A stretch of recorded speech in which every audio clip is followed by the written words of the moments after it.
the hills about 30, 40 miles away. From here? Yeah, but you can't, it's private property. It's a major undertaking to try to go into those top places. That's probably the same as Bohemian Grove, right? There are other Bohemian groves. It's like Helmut Schmidt, the German chancellor, said, we have a grove in Germany, but my favorite place to do rituals is at the Grove in America. So yes, and there's lots of copycat groups. See, there's another dome. See how that's a pyramid right there with an eye in it? See how there's no window? But there's a hole. That's the all-seeing eye. Hidden in plain view. You see the two pillars. That's deep into Masonic lore, the two pillars. And it supports the pyramid on top of it. They always combine pyramid with the dome, but this is more dominantly to the goddess.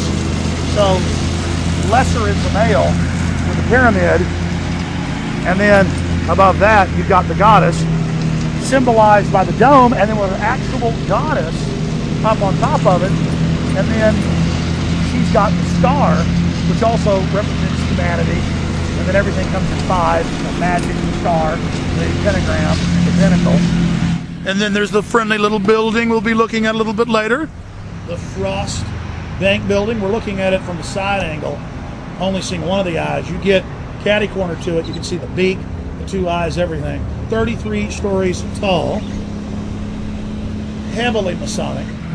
But again, I'm not saying the founders of Texas were bad, like these men that have statues built to them over here.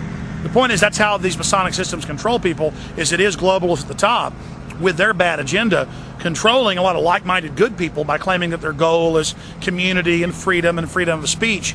Well, if we've got a Mason-dominated society, I ask them where the freedom is. We're losing it more and more with the Military Commissions Act, the Patriot Act, all the police brutality, the torture, everything this country's turned into. This is the shadow government. That's all secret societies are. They know that the general public wants to think that they're running things, so the elite go, okay, think you run things, but we're really going to be running things. That's what we're talking about. This Capitol we're about to go in, as I told you earlier, is one giant occult compound.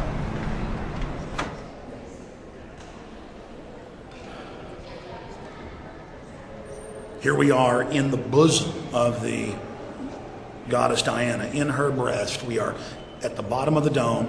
If you look at the top, you see a star.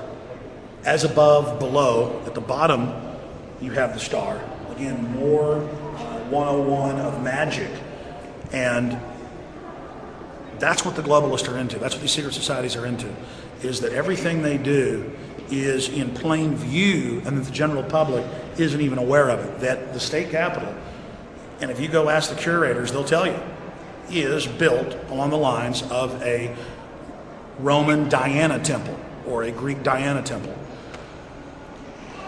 in plain view. Now, obviously, symbolism can be taken to an extreme. This stuff is so many thousands of years old. In every culture, we see women playing the part of the pure goddess in all white when they are betrothed and about to be married. So people wearing a white gown for their wedding, they're not trying to be part of the occult. The occult is so ingrained into our society with this symbolism that you see it everywhere. So here we are in the temple of the goddess, and it couldn't be any better. You've got the lady getting ready for her wedding, and she's well, there goes a lady dressed like a goddess, and she's now leaving. Now again, we just said bye to the white goddess. That's how ingrained it is in our society. She's just wearing her wedding dress, taking a picture at the star in the bosom of the goddess. Let's go see another white goddess.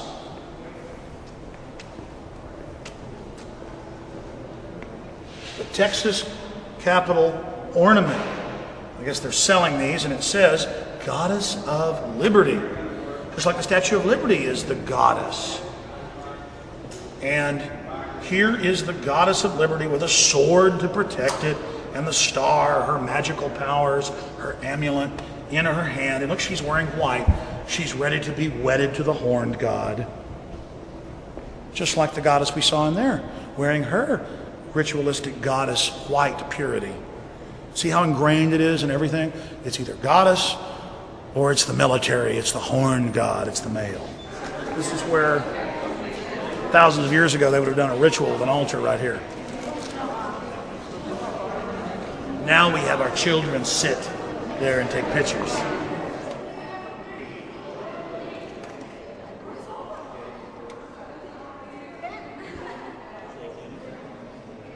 Well, here's Governor Bush's photo. In 2000, he was running for president. CNN admitted that he was at the Bohemian Grove. And so I was there when Governor Bush, now President Bush, was there. And then when he came back to Austin, we came here and bullhorned him up at his governor's mansion and let him know that we were aware of his occultic activities. So here is President Bush, his painting when he was governor, hanging here in the bosom of the goddess Diana, one of the most powerful goddesses, if not the most powerful goddesses, in the whole panopticon of gods and goddesses. She's keeping us safe with her loving New World Order embrace. The euthanasia, the extermination, the poisons and the vaccines, she's loving us. And you see war memorials all over the Western world, especially in England. The goddess is always over the war memorial, and that's the offering. And they put the war memorial to hundreds of thousands of dead, in some cases, right in front of her. London is literally littered with symbols of death and the worship of death. Here we have London Bridge and the entrance to the old city of London. Now, hundreds of years ago, there was huge walls here at the entrance to the bridge, and the heads of traitors and criminals were stuck on spikes. This giant monument is a monument built to those spikes. Can you imagine a more bloodthirsty symbol? And it's so disgusting to see them literally reveling in this historical fact. This is the raw tyranny of the New World Order. The people that control the New World Order are the ancestors of the elites that so brutally enslaved the people in the Middle Ages. The French, the Dutch, the British nobility, they are the core of the New World Order. They founded death cults in the United States like Skull and Bones to overthrow the United States and set up a dictatorship that would serve their empire. They are the priest of power, of the raw exercise of power, and they revel, they relish death and destruction. Oh, glorious death, we hear time and time again. Brothers, royal brothers, together in death, always with Mithra, the goddess, lovingly looking down upon the death. And here, where hundreds of years ago stood the black gates and the walls with hundreds of heads impaled on them, we have this monument built to that unbridled elite power, that power of sovereigns, that power of God emperors to kill and dispatch anyone who didn't submit to their tyranny.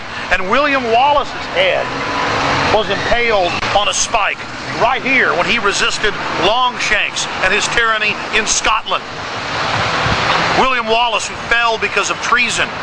William Wallace, who fell because of treachery against him from his own ranks. And when we were inside another area of the new city of London, we saw a decorative plaque put up supporting and promoting Benedict Arnold, the traitor, the general in the colonial army who almost defeated the fledgling country before it could even get off the ground with his treachery. So here in London, the New World Order honors Benedict Arnold and disgraces William Wallace with this abomination.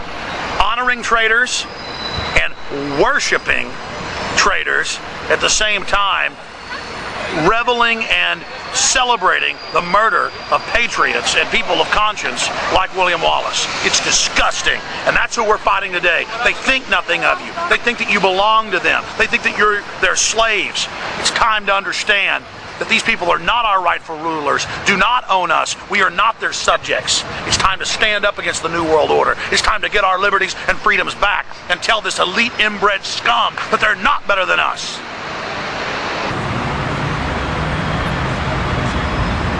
Ah, yes, the triumphant goddess riding in, conquering on her 4 horsemen with her little cherub down there tending the horses.